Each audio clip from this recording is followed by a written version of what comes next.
if I would be Rothschild, or there is a song like this, or the government, I would start by doing things which will not cost me anything, me, the government. And I will look what was done in Israel. There is a good example. 30 years ago, we had a Minister of Energy who decided, in spite of the electrical company that was fighting at that time solar water heaters, that it's very simple. You won't get a building permit if you don't have a solar water heater, up to 7 floors. Didn't cost the government anything. And part of the building is really negligible cost. And there are other things that the government can do by regulation, especially that other countries have done it. If all these incandescent lamps would be changed, it would cost the electrical company about $50 million, and bear with me if it's even $100 million, to give everybody a free lamp. And they will save one power plant, at least for peaking, which costs $300 million, and every year another $10 million of fuel. Just regulation, no money.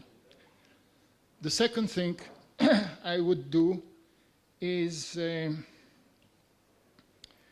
I would do the things that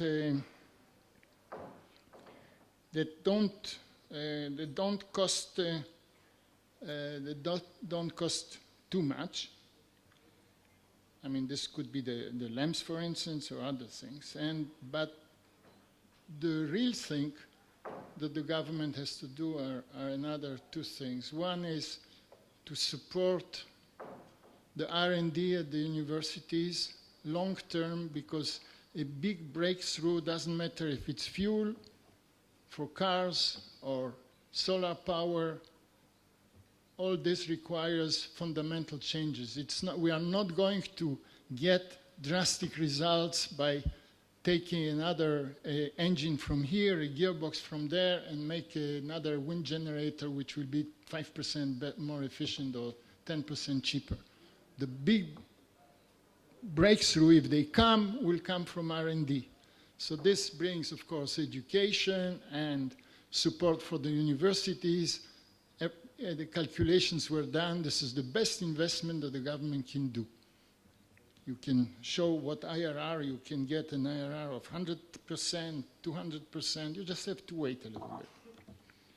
And the last thing that the government should do is to look at what is called the valley of death. Between small companies and big companies, there is a valley of death where the company cannot jump from one to the other. You know, in physics, electrons can do it, but in real life, you cannot jump this barrier. And there are methods. We have what is very famous in Israel, exit. So one way of getting out of it is just to exit. You sell the good idea to a company which takes it to China and manufactures there. A better idea is to bring an American or German company to invest here and to continue at least part of the manufacturing here. But there is a third possibility, and with all due modesty we have shown that it's possible, is to continue to grow it up in Israel so that some of the companies remain Israeli companies and jump over this valley of death. Thank you. תודה רבה.